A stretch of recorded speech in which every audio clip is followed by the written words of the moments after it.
السلام علیکم۔ جیسا کہ کل میں نے کہا تھا کہ میں کل یعنی آج والی ویڈیو میں طہارت کی قسمیں بیان کروں گی، جو کہ دو ہیں، طہارت صغریٰ اور طہارت کبریٰ۔ میں کل ہی بتا چکی تھی کہ طہارت صغریٰ وضو کو کہتے ہیں اور طہارت کبریٰ غسل کو کہتے ہیں۔ تو وضو کے بیان میں آتا ہے کہ اللہ تعالیٰ نے قرآن کریم میں ارشاد فرمایا، جس کے معنی ہیں کہ اے ایمان والوں، جب تم نماز پڑھنے کا ارادہ کرو تو اپنے منہ اور کہنیوں تک ہاتھوں کو دھو اور سروں کا مسح کرو اور ٹخنوں تک پاؤں کو دھو۔ چند حدیث شریف ارشاد فرمائی ہیں۔ حضور اقدس صلی اللہ تعالی علیہ وسلم ارشاد فرماتے ہیں کہ قیامت کے دن میری امت اس حالت میں بلائی جائے گی کہ ان کے منہ اور ہاتھ وضو سے چمکتے ہوں گے، تو جس سے ہو سکے چمک زیادہ کرے۔ ایک اور حدیث شریف میں نبی کریم صلی اللہ تعالی علیہ وسلم ارشاد فرماتے ہیں کہ مسلمان بندہ جب وضو کرتا ہے تو کلی کرنے سے اس کے منہ کے گناہ گر جاتے ہیں، اور جب ناک میں پانی ڈال کر ناک کو صاف کرتا ہے تو ناک کے گناہ نکل گئے، اور جب منہ دھویا تو اس کے چہرے کے گناہ نکلے یہاں تک کہ پلکوں سے نکلے، اور جب ہاتھ کو دھویا تو ہاتھوں کے گناہ نکلے یہاں تک کہ ناخنوں سے نکلے، اور جب سر کا مسح کرے تو سر کے تمام گناہ نکلے یہاں تک کہ کانوں سے نکلے، اور جب پاؤں کو دھوئے تو پاؤں کے گناہ نکلے، اس کی خطائیں معاف ہوں یہاں تک کہ ناخنوں سے نکلیں۔ پھر اس کا مسجد کو جانا اور نماز پڑھنا اس سب کے علاوہ ہے۔ جو شخص ایک بار وضو کرے تو یہ ضروری بات ہے، اور جو دو بار کرے اس کو 2 گنا، اور جو 3 بار دھوئے تو یہ میرا اور اگلے نبیوں کا وضو ہے۔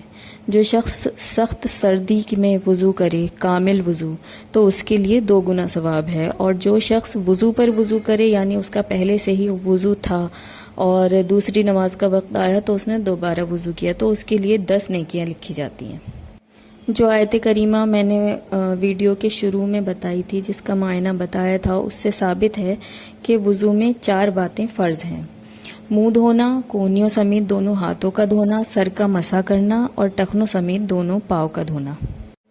جسم کے کسی حصے کو دھونے کا مطلب یہ ہے کہ اس جگہ سے کم 2 بوند پانی بہہ جائے۔ بھیگ جانے یا تیل کی طرح چپڑ لینے سے یا 1 بوند گرا دینے کو دھونا نہیں کہیں گے، نہ ہی اس سے وضو ادا ہوگا اور نہ ہی غسل ادا ہوگا۔ کچھ لوگ اس بات کا لحاظ نہیں کرتے ہیں، لیکن اس بات کا لحاظ کرنا بہت زیادہ ضروری ہے۔ لوگ اس طرف توجہ ہی نہیں دیتے ہیں اور ان کی نمازیں برباد ہو جاتی ہیں، ضائع ہو جاتی ہیں۔ اور بدن میں بعض جگہیں تو ایسی ہیں کہ جن کا خاص خیال نہیں رکھا جائے گا تو وہاں تک پانی پہنچے گا ہی نہیں۔ اور جسم کے کسی حصے پر گیلا ہاتھ پھیر لینے کو مسح کہتے ہیں، جو کہ وضو میں سر پہ کیا جاتا ہے۔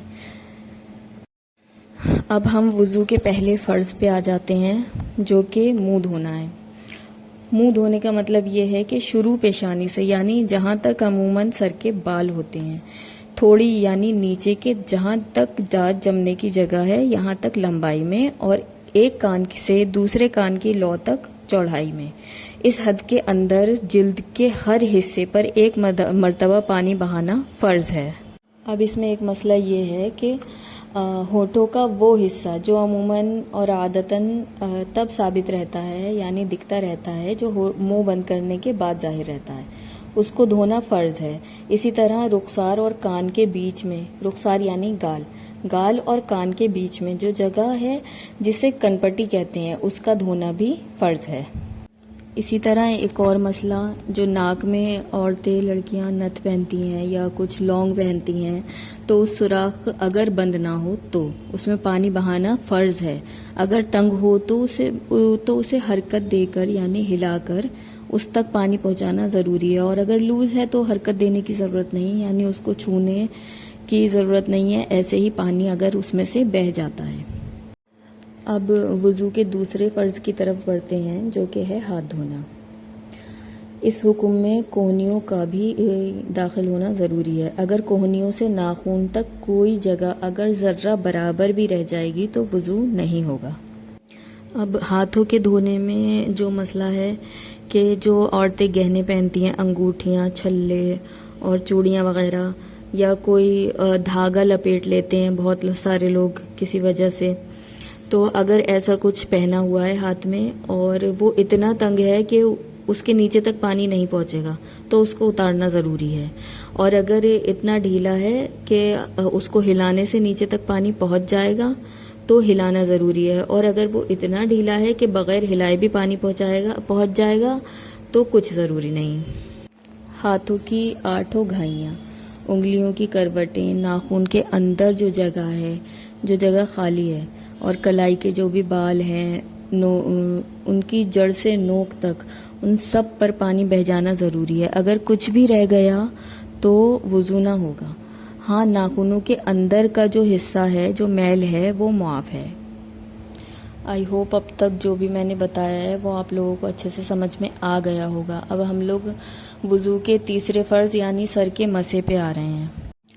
مسح کرنے کے لیے ہاتھ کا تر ہونا ضروری ہے، چاہے وہ وضو کرتے ہوئے جو ہاتھ گیلے ہوئے ہیں اس سے ہی تر ہو، اس سے بھی مسح ہو جائے گا۔ ہاں، اگر ہم نے پہلے ہی مسح کر لیا ہے اور ہمیں دوسرا مسح کرنا ہے تو اس کے لیے دوسرا پانی لینا ضروری ہے۔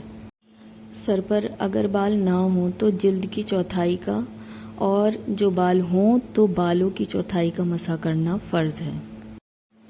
دوپٹے کے اوپر سے ہرگز مسح نہیں ہوگا، دوپٹے کو ہٹا کر ہی مسح کریں، یا پھر آپ کا دوپٹہ اتنا باریک ہو اور آپ کے ہاتھ اتنے تر ہوں کہ اندر سر تک ہلکا پانی پہنچ جائے، تری پہنچ جائے تو ہو جائے گا، لیکن بہتر یہی ہے کہ سر سے دوپٹہ ہٹا کر ہی مسح کیا جائے۔